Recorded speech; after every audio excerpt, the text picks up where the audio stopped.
Good morning, students. This is the class for 9th, and today I am going to discuss on the third poem of your syllabus. And the title of that poem is The Lake Isle of Innisfree. Before this, we have made a discussion on two poems of your syllabus. These two poems were Road Not Taken and Wind. तो ये तीसरी कविता है आपके पाठ्यक्रम की. इससे पूर्व दो कविताओं पे हम चर्चा कर चुके हैं. रोड नॉट टेकन और विंड कविता हमारी कंप्लीट हो गई कक्षा 9 की. किसी छात्र ने वो कविताएं नहीं पढ़ी है तो आप मेरे YouTube चैनल को सब्सक्राइब कर लें.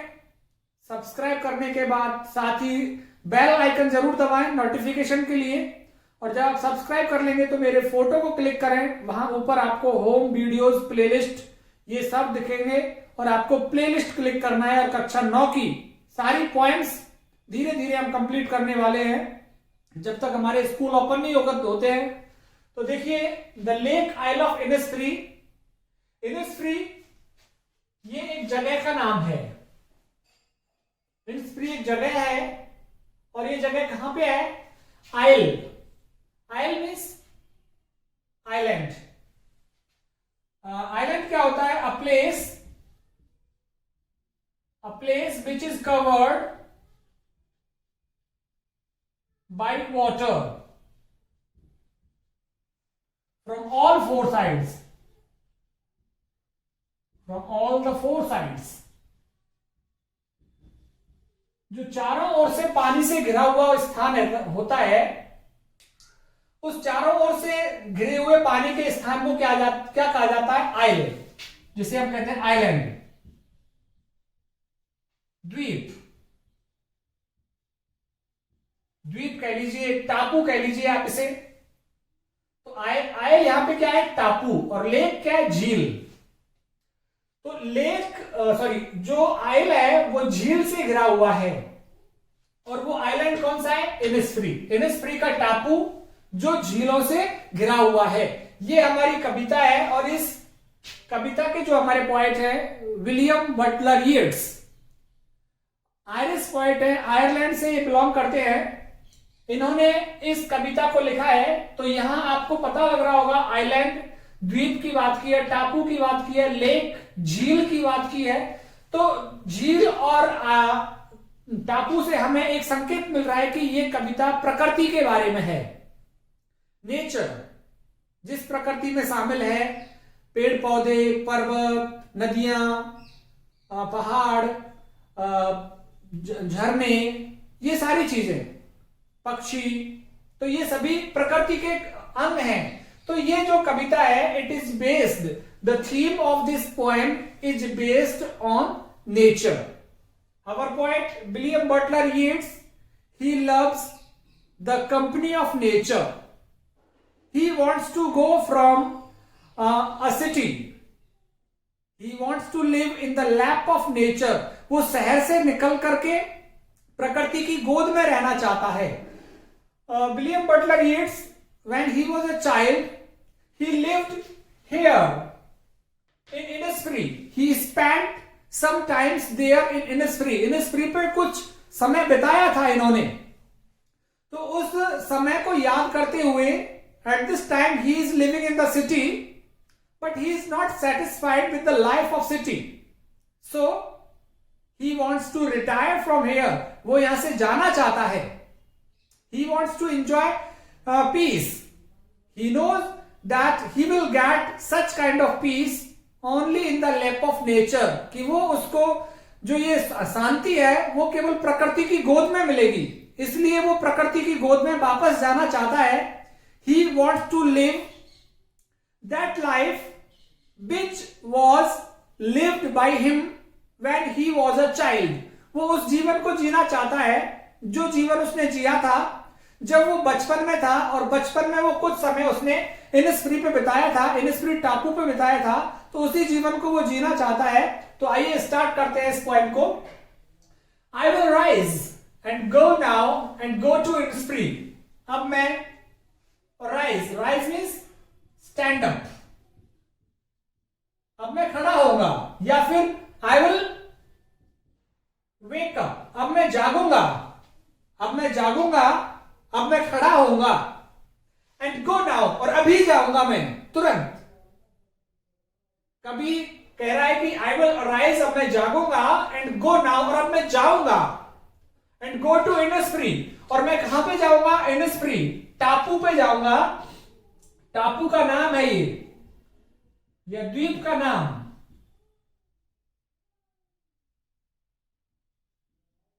It's an island. मैं यहां पे लिख सकता हूं इट्स एन आइलैंड। ये एक द्वीप है जो किससे घिरा हुआ है? ये द्वीप झीलों से। तो कह रहा है कि अब मैं जाग गया हूं, अब मैं जागूंगा, अब मैं खड़ा होऊंगा, एंड गो नाउ, और अभी जाऊंगा मैं, और कहां जाऊंगा? Go to Innisfree. तो पहली लाइन में आपको पता लग रहा है कि कभी खुश नहीं है जिस जगह पर भी वो है, जिस जगह अभी वो रह रहा है। He is living in a city, तो वो सिटी लाइफ से खुश नहीं है। तो कह रहा है अभी मुझे खड़ा होना है, मैं खड़ा होऊंगा यहां से, मैं यहां से जागूंगा, और जाग करके मैं इनिस्फ्री चला जाऊंगा। इनिस्फ्री जो प्राकृतिक टापू है, जो एक द्वीप है, प्रकृति की गोद में चला जाऊंगा मैं यहां से खड़ा होकर के। And a small cabin, cabin से मतलब यहां पे हट, झोपड़ी, एक छोटी सी झोपड़ी, बिल्ड देयर, वहां जाके बनाऊंगा, कि मैं इनिस्फ्री जाकर एक छोटी सी झोपड़ी बनाऊंगा ऑफ क्ले, किसकी? मिट्टी की। क्ले मीन्स मिट्टी, गीली मिट्टी।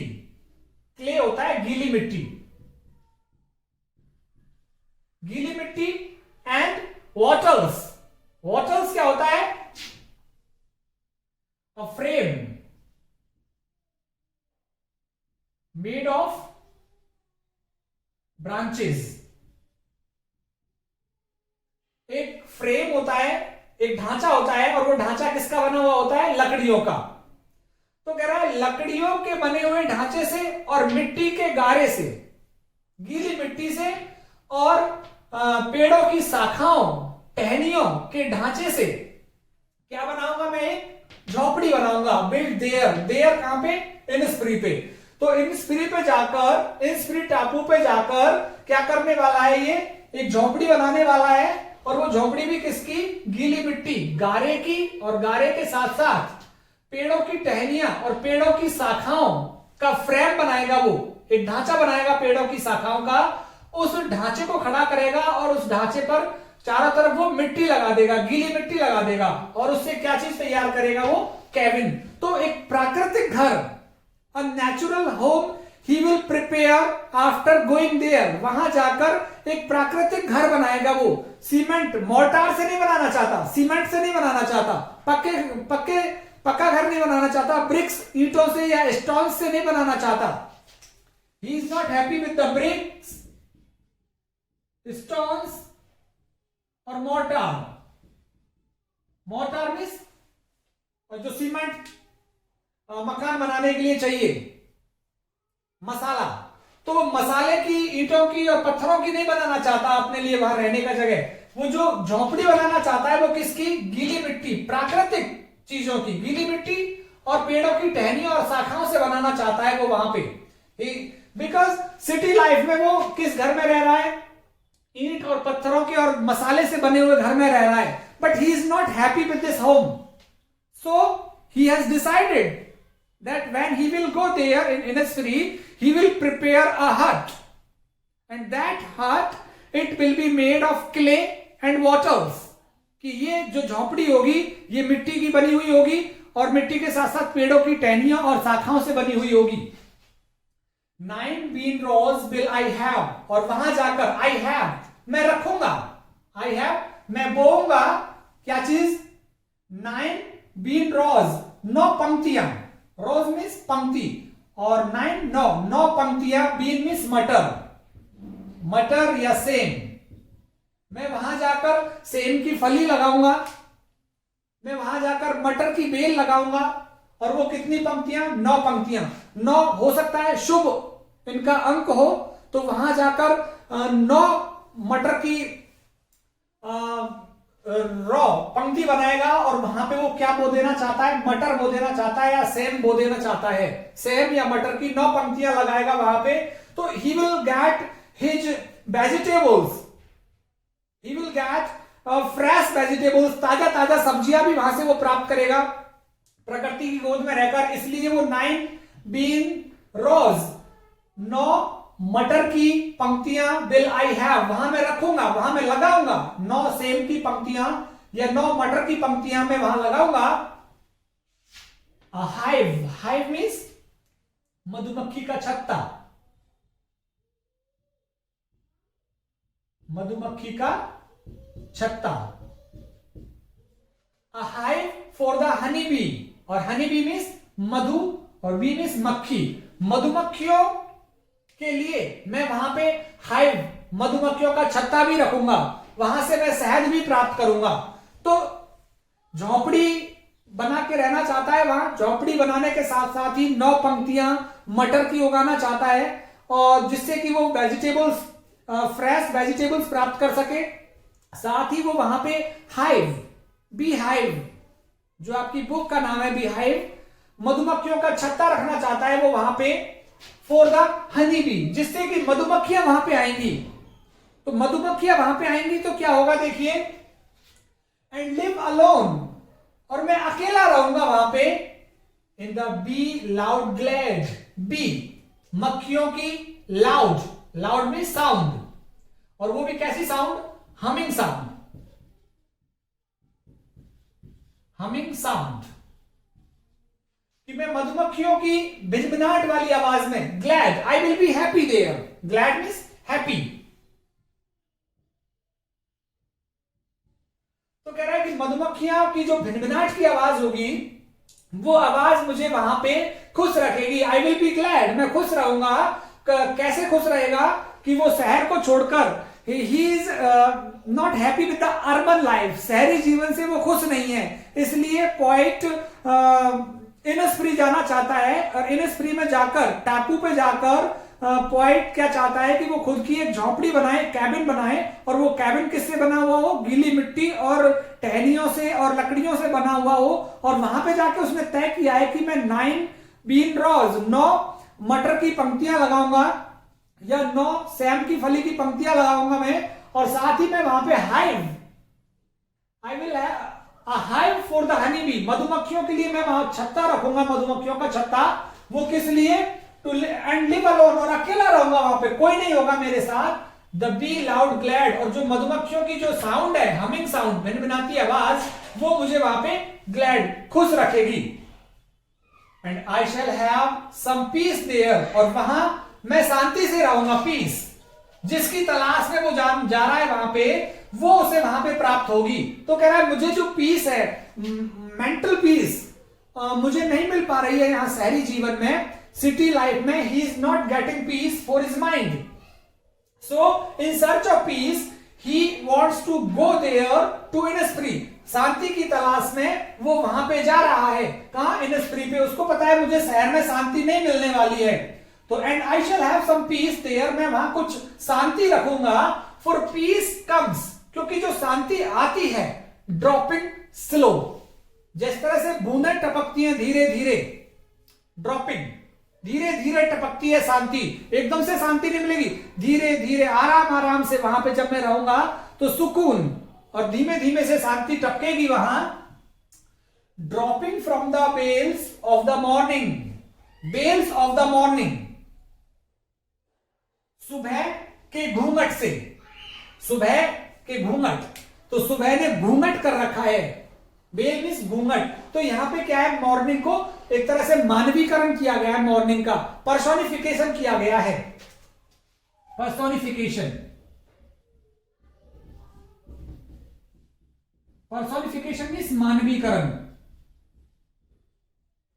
और मानवीकरण का मतलब होता है कि जब किसी वस्तु को या किसी चीज को मनुष्य का रूप दे दिया जाए तो वो पर्सोनिफिकेशन कहलाता है। यहां पे देखिए मॉर्निंग, मॉर्निंग का घूंघट की बात कर रहा है कि सुबह अपने घूंघट को, सुबह अपने घूंघट को उठाती है, तो सुबह महिला हो गई तो मनुष्य हो गया। तो सुबह अपने घूंघट को उठाती है, तो देखिए किस तरह से, for peace comes dropping slow, dropping from the bells of the morning. क्योंकि जो शांति है सुबह सुबह हर चीज को बेल भी कवर करके रखती है, ढक के रखती है सुबह सुबह हर चीज को। और फिर धीरे धीरे जब सुबह हटती है, सूर्य की किरणें जब आने लगती हैं, तो धीरे धीरे हटती है और वो हर जगह शांत नजर आती है। कहां? प्रकृति की गोद में। कोई उनको डिस्टर्ब करने वाला नहीं है चीजों को। ओश की बूंदें अपनी जगह पे रहेंगी, पक्षी अपनी जगह पे रहते हैं, पेड़ पौधों को कोई हिलाने डुलाने वाला नहीं है वहां पे, और ना ही भीड़ है वहां, ना तो मनुष्यों की, क्योंकि मनुष्य शांति को भंग करने वाले होते हैं। तो कहना चाहता है फॉर पीस कम्स, शांति आती है, ड्रॉपिंग स्लो, धीरे धीरे टपकती है शांति, dropping from the veils of the morning, कि सुबह में जब वहां पे होऊंगा तो सुबह अपना घूंघट हटाएगी, धीमे धीमे अपना घूंघट हटाएगी हर चीजों पर से, तो वहां मुझे शांति मिलेगी। टू वेयर क्रिकेट सिंग्स, जहां पे क्रिकेट कौन होता है? झींगुर। जो झींगर हैं, झींगरों के गाने की आवाज मुझे वहां आएगी। Where cricket sings their midnights all a glimmer, जहां अर्धरात्रि को, मिडनाइट अर्धरात्रि को, अग्लिमर हल्की हल्की सी रोशनी होगी, चांदनी होगी वहां पे। ग्लिमर मीन्स मूनलाइट, हल्की हल्की सी चांदनी होगी वहां पे, हल्की हल्की सी रोशनी होगी। जो कि शहरों में कृत्रिम बल्ब जलते रहते हैं, बड़ी बड़ी लाइटें जलती रहती हैं, तो रात की रोशनी का पता नहीं रहता शहरों में। तो इसलिए वो कभी क्या चाहता है कि जब मैं वह प्रकृति की गोद में चला जाऊंगा तो अर्धरात्रि की मुझे हल्की हल्की रोशनी दिखेगी वहां पे। तो हल्की हल्की रोशनी जो शहरों में नजर नहीं आती है, रात की रोशनी, वो प्राकृतिक रोशनी का मजा लेने के लिए हमारा कभी वहां जाना चाहता है इन स्त्री में, जहां वो अर्धरात्रि को हल्की हल्की रोशनी का आनंद लेगा, झिंगुरों के गाने का आनंद लेगा, और सुबह के टाइम में शांति का वो वहां मजा लेगा। एंड नून, और दोपहर को पर्पल ग्लो, पर्पल मीन्स बैंगनी, बैंगनी कलर की जो चमक, जो बैंगनी रंग की चमक है दोपहर को, उस बैंगनी रंग की चमक का आनंद लेना चाहता है कभी वहां जाकर दोपहर के समय पे। एंड इवनिंग्स, और शाम को, full of the Lynette sings. Lynette a word, एक पक्षी, विच सिंग्स मेलोडियसली, जो मधुर गाने गाता है। लिनेट विंग्स, तो विंग्स मतलब वहां पे उड़ते रहेंगे बहुत सारे लिनेट पक्षी, full of the Lynette wings, की शाम वहां पे कैसी होगी इन स्प्री में? पक्षियों से भरी हुई, और वो पक्षी मीठे मीठे मधुर मधुर गाने गा रहे होंगे शाम के समय। तो हर क्षण को यहां पे कवि ने कहा है कि मैं वहां जाकर सुबह के टाइम की शांति लेना चाहता हूं। सुबह अपना धीरे धीरे घूंघट हटाएगा, क्योंकि जो शांति है ड्रॉपिंग स्लो, धीरे धीरे आती है शांति, और धीरे धीरे आती है तो कैसे? सुबह जब अपना घूंघट उठाएगा चीजों पर से, तो उस शांति का मैं आनंद लेना चाहता हूं। और वहां पे मैं झिंगुरों के गाने सुनना चाहूंगा, और मिडनाइट में मैं ग्लिमर, रात की अर्धरात्रि की रोशनी में देखना पसंद करूंगा। मैं हल्की हल्की जो रोशनी होती है रात में, उस हल्की रोशनी को देखना पसंद करूंगा। And Noon a purple glow, और दोपहर में मैं क्या करूंगा? बैंगनी चमक जो प्रकृति में दिखेगी मुझे, उस चमक का मैं आनंद लूंगा। एंड इवनिंग्स, और शाम को, full of the Lynette swings, कि शाम के समय जो लिनेट पक्षी है वो अपने मधुर गाने गाएगा, उनका मैं आनंद लूंगा। इसलिए वो शहरी लाइफ से निकल करके कहां जाना चाहता है? प्रकृति की गोद में जाना चाहता है। I will arise and go now. अब मैं जागूंगा यहां से, अब मैं खड़ा होऊंगा और जाऊंगा। For always, always means forever, हमेशा के लिए जाना चाहता है वो। अब सिटी लाइफ में रहना ही नहीं चाहता, हमेशा के लिए जाना चाहता है। forever नाइट एंड डे, दिन और रात वहीं पे रहूंगा मैं जाकर के। I hear, मैं सुनूंगा। The lake water, जो झील का पानी होगा, उस झील के पानी की लैपिंग मीन्स टकराने की आवाज। पानी जो टकराएगा किससे? With low sounds by the shore, कि जो तट से टकराएगा, स्ट्राइक अगेंस्ट, लैपिंग मीन्स टकराने की आवाज, स्ट्राइक अगेंस्ट, कि धीमी धीमी, लो साउंड की जो धीमी धीमी आवाज होगी, किसकी, पानी के टकराने की आवाज, किससे, शोर, तट से, शोर मीन्स तट, पानी के तट से पानी की जो टकराने की आवाज होगी, उस आवाज को मैं सुनूंगा वहां जाकर। तो कभी यहां पे पूरी तरह से प्रकृति और प्रकृति से जुड़ी हुई आवाजों को सुनना पसंद करेगा, इसलिए वो एक शांति में और आनंद प्राप्त करने के लिए कभी प्रकृति की गोद में जाना चाह रहा है, जिसमें वो अपने बचपन में कभी रहा था। आई हियर, मैं सुनूंगा, द लेक वाटर, झील के पानी की आवाज, लैपिंग विद लो साउंड, धीमी धीमी आवाज में जो टकराएगी, बाय द शोर, तट से जो टकराएगी पानी की आवाज में, उसको सुनना चाहूंगा। वाइल, जबकि I stand on the roadway, कि जब मैं सड़क पर खड़ा रहता हूं, शहर में, रोडवे, रोड कहां पे मिलेंगे, शहर में, तो सिटी की बात कर रहा है ये। While I stand on the roadway, और या on the payments, payments means रास्ते, ग्रे, जो कि भद्दे नीरस होते हैं, शहर के जो रास्ते हैं ग्रे कलर होता है, और ग्रे कलर नीरसता और भद्देपन का प्रतीक है। और पेमेंट्स मींस पगडंडियां, कि जब मैं शहर की सड़कों पे और रास्तों पे, जो कि नीरवता से भरे हुए, नीरसता से भरे हुए हैं, जब मैं वहां पे खड़ा होता हूं, आई हियर इट इन, मैं सुनता हूं, the deep heart score, deep means गहरा, और हार्ट मीन्स दिल, मन, और कोर मीन्स अंतर्मन। मैं मेरे अंतर्मन में, आत्मा के अंतर्मन में, दिल के अंतर्मन में मुझे सुनाई पड़ता है क्या, लैपिंग, पानी के टकराने की आवाज। तो कभी अपनी कल्पनाओं में, जब वो शहर में खड़ा हुआ है, शहर की सड़कों पे खड़ा हुआ है, शहर के नीरस रास्तों पर खड़ा हुआ है, तो कभी अपनी कल्पनाओं में, in the heart of our hearts, अपने दिल की गहराइयों में, in the hearts of his heart, अपने दिल की गहराइयों में, he hears, वो सुनता है, the sound of lapping, the sound of water which strikes against the shore, उस पानी की आवाज को सुनता है जो तट से टकराकर जो आवाज उत्पन्न होती है, उस आवाज को वो सड़क पर खड़े होकर के, शहर में खड़े रह करके सुनाई पड़ती है उसको, वो आवाजें जो उसकी कल्पनाओं में है, जिन आवाजों को कभी उसने इनिस्फ्री टापू पर जाकर सुना था। तो ये हमारी कविता हो गई, the lake isle of Innisfree, झील से घिरे हुए टापू इनिस्फ्री पर हमारा कवि जाना चाहता है।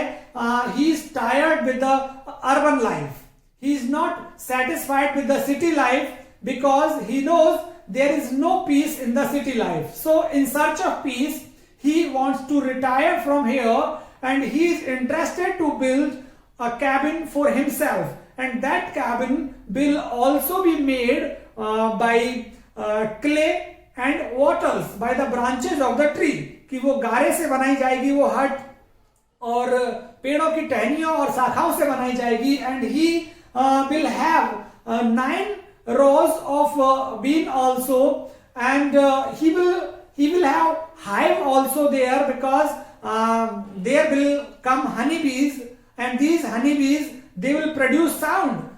He wants to hear the humming sounds of honeybees there in the lap of nature. Again, he has given a full description that in the evening he will hear the sound of the linnet. In the midnight he will enjoy the glimmer. He will enjoy the light of the night. जो प्रकृति की गोद में रात की जो वो सुनहरी और चांदनी है, उस चांदनी का आनंद वो लेना चाहता है। और क्रिकेट सिंग्स, वहां पे जो झिंगुर जो गाते हैं प्रकृति की गोद में, he wants to enjoy himself with the songs of the crickets, and these crickets, they are also found in the lap of nature. So he wants to go for forever. वो हमेशा के लिए जाना चाहता है, क्योंकि जब कभी भी वो शहर में खड़ा होता है, शहर की सड़कों पे खड़ा होता है, नीरस रास्तों पे खड़ा होता है, तो वो अपने कोर, अपने दिल की गहराइयों में वो पानी के टकराने की आवाज को, lapping of the water, he hears this sound, पानी जो टकराता है तट से उस आवाज को भी वो सुनता है, तो उस आवाज को फिर से वो सुनना पसंद करेगा जो कभी उसने सुनी थी। इसलिए वो इनिस्फ्री जाना चाहता है, और वो इनिस्फ्री किस लिए जाना चाहता है? केवल और केवल शांति की तलाश में। तो ये हमारी कविता हो गई लेक आइल ऑफ इनिस्फ्री। उम्मीद करता हूं आपको पसंद आई होगी। आप मेरे चैनल को सब्सक्राइब कीजिए, सब्सक्राइब करने के साथ ही बेल आइकन दबाइए, और बेल आइकन दबाकर अपने दोस्तों के साथ शेयर कीजिए, क्योंकि 15 तारीख से स्कूल ओपन होने वाले हैं। मेरे लिंक को आप अपने दोस्तों को बताइए, जिससे कि ज्यादा से ज्यादा छात्र फायदा उठा सकें। आप सभी का बहुत बहुत धन्यवाद।